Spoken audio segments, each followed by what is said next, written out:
Kryetari i Partisë Demokratike Sali Berisha u paraqit sot në SPAK në zbatim të masës së sigurisë, detyrim paraqitje në lidhje me çështjen e privatizimit të ish-kompleksit sportiv Partizani.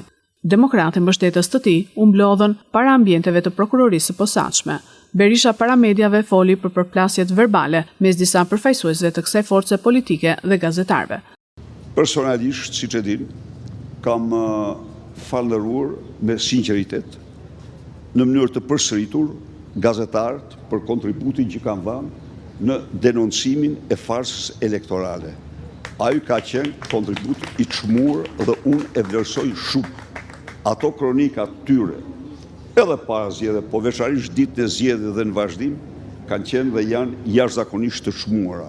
Të sugjeroj miqësisht të lexosh raportet e OSB-s, çfarë thonë për mediat në Shqipëri. Ato thonë se mediat u sollën si në diktaturë.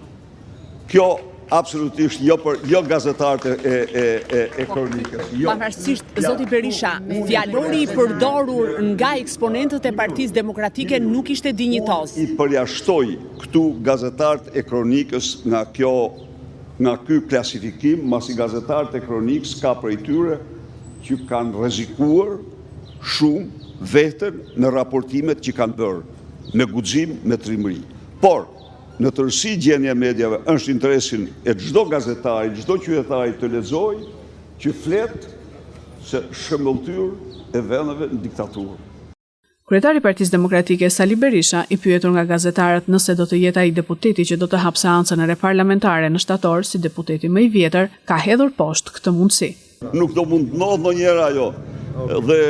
Dhe ju siguroj se betejë jonë do vazhdoj gjerë në rikthimin e votës së lirë të shqiptarëve. Mos mendoj njeri se ne intimidohemi, as se ne impresionohemi, përkundrazi. Çdo përpjekje për të përligj vjedhjen vetëm sa dëshmon amoralitetin dhe bashkëfajësinë e të gjithë atyre që e ndërmarrin.